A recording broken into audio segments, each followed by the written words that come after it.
First, the highlights. Lagos State, China seek mutual partnership on trade investment. Federal government disburses 45 billion naira to primary healthcare centers. On the foreign scene, world leaders congratulate Donald Trump on U.S. election victory. And in sports, Lobby Stars Football Club unveils foreign head coach. And now the details. I am Akan Usen.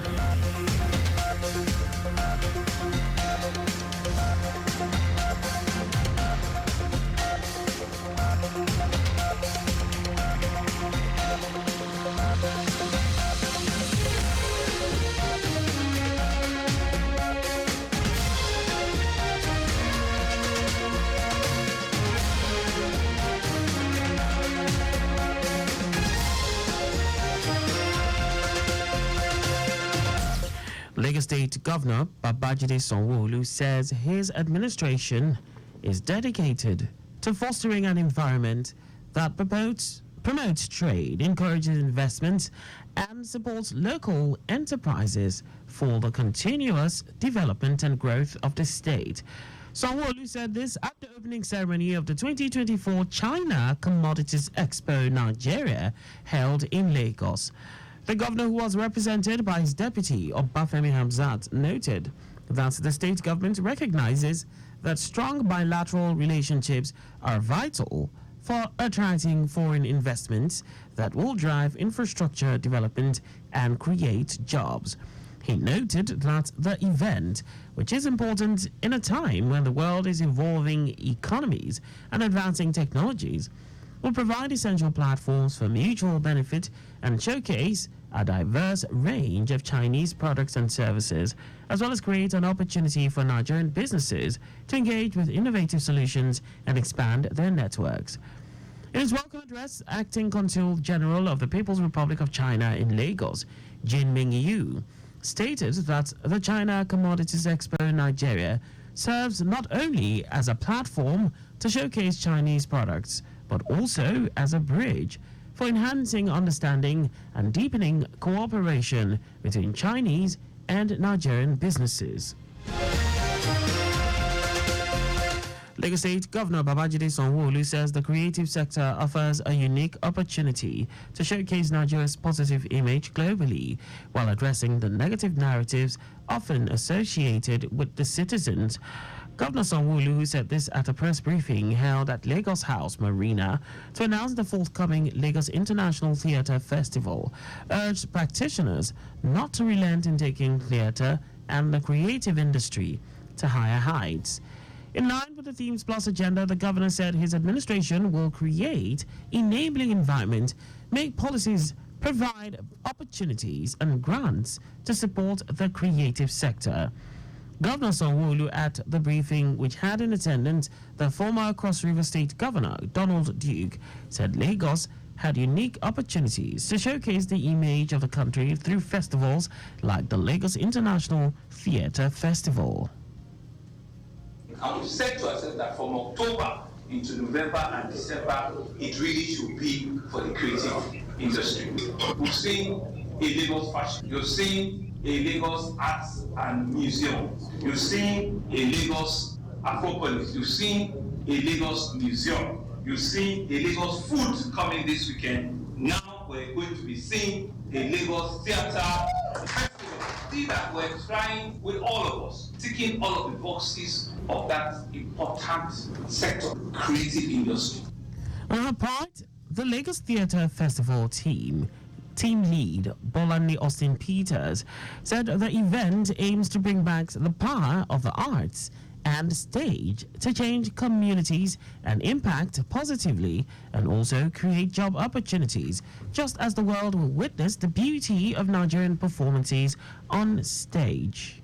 We're probably the only ones that create the most entertainment for people at Christmas and Easter. Yet we were just letting ourselves be scattered all over. So the Lagos International Theatre Festival is going to start taking place by the grace of God in the National Arts Theatre from next year. We are going to make this the best theatre location in West Africa. We have taken our place to Dubai, to South Africa, to London. The opportunities are great. Media practitioner John Momo and ace actor Bimbo Manuel also thanked the governor for supporting the project, as they were optimistic that the festival will be a fantastic one that would help to revive theatre. Our correspondent Deola Kindele reports that the Lagos International Theatre Festival is scheduled to hold from the 14th to 17th of this month, with 25 play shows in 4 locations and 3 international shows from Zambia, South Africa, and United States of America.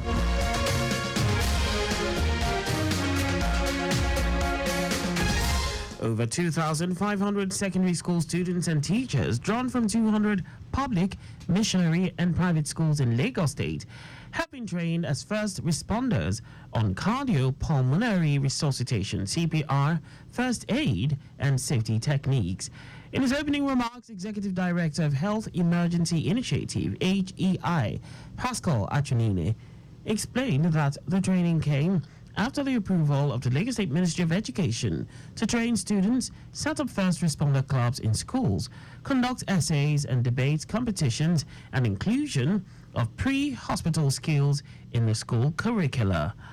Achunine noted that the training is also to reduce road traffic accident-related deaths among young people by 50%, equipping Nigerians, regardless of age and profession, with skills that can save lives before the arrival of medical personnel. The goal is to raise a generation of persons who do not take pictures and videos during emergencies, but are able to express some positive skills that would enhance the survival chances of such victims during such emergencies. Training lead at HEI, Abigail Nkperedem, who highlighted the importance of such training for everyone, explained that the preservation of the golden hour, which is estimated to be between 0 to 4 minutes after an emergency occurs, is necessary to save lives, and the needed skills have been covered by the training. So treat every emergency as if that's the last minute that the person has remaining. I usually say emergency will not be so difficult if we work together as a community. If I know how to perform CPR and then there's someone beside me, I should be able to say, please help me call 767. I should be able to tell another person, please help me call fire service. I should be able to tell them, please help me, let's carry this person. When we do it together, we buy more time for each other.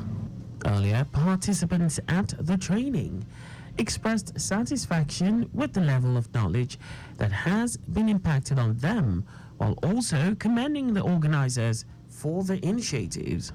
We are taking it back to our school to train the teachers and also the students, so that all of us will be able to know what we're supposed to do, and then there will be less people in the hospital. It's good, and I wish I could be here again another time, so I'll learn more. I've learned how to save people and make others learn too. So any situation that happens, I have the knowledge to save people's life. I've learned many things today, especially the procedures of performing CPR and the steps to take if you see someone having a seizure.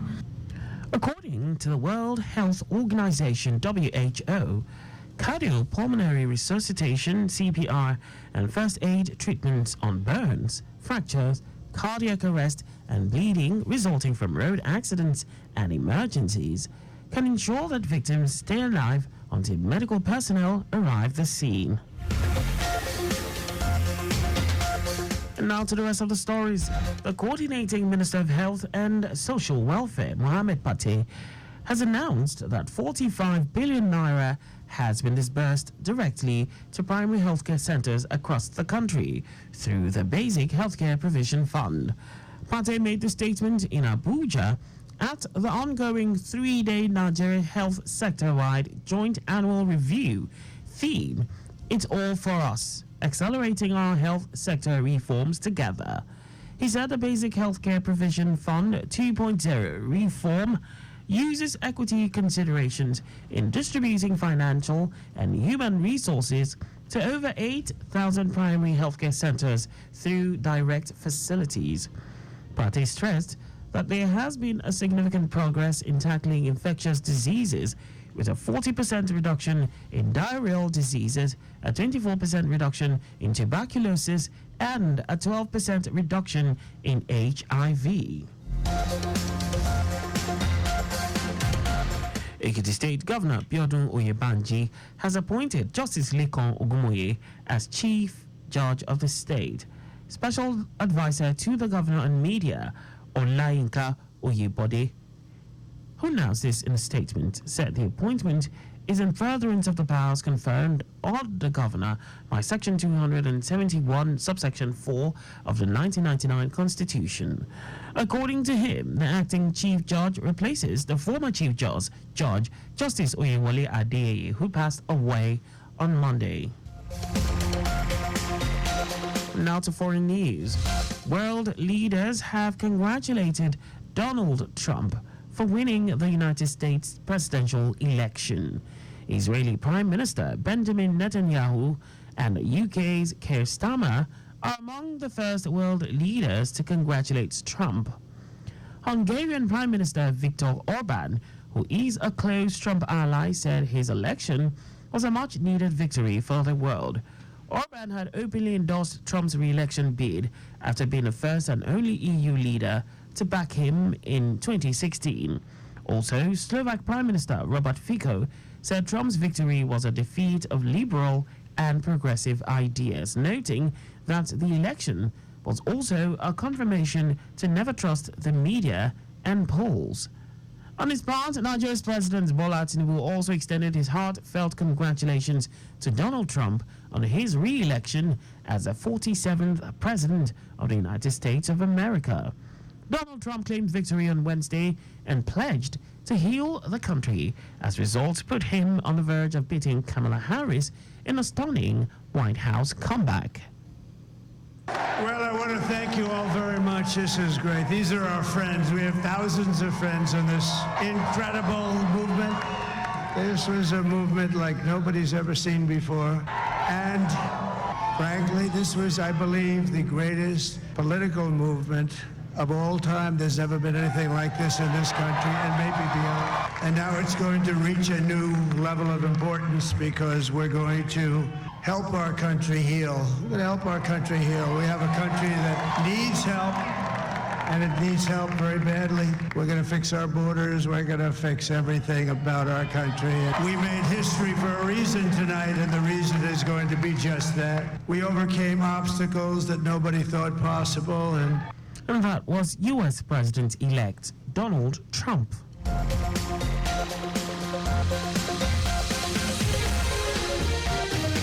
In our sports, Lobby Stars Football Club of Makurdi has unveiled Finnish tactician Mika Lundstrom as a new head coach of the club. At the unveiling ceremony in Makurdi, Benue State, the club chairman, Philip Nogu, explained that Lundstrom's appointment was part of efforts to improve the club's performance. Nogu welcomed the new coach, stating that Lundstrom's expertise and passion will undoubtedly elevate the team's performance. First Lady of Nigeria has paid a condolence visit to the family of the late Chief of Army Staff, Lieutenant General Taoreed Lagbaja. Mrs. Tinubu, who was accompanied by the wife of the Vice President, Nana Shetima, and the wife of the National Security Advisor, Hajia Ribadu, was received by the wife of the Chief of Defense Staff, Ogogo Musa. Ogogo Musa prayed for the family. While comforting Maria Abiodun Lagbaja and the children, Senator Tinubu noted that the Lord can only determine when a man dies and urged them to be comforted by the good life and legacies he left behind. She urged the children to remain focused and pursue the ideals their father lived for. Meanwhile, President Bola Tinubu has directed that national flags be flown at half-mast throughout the country for 7 days in honor of the departed army chief.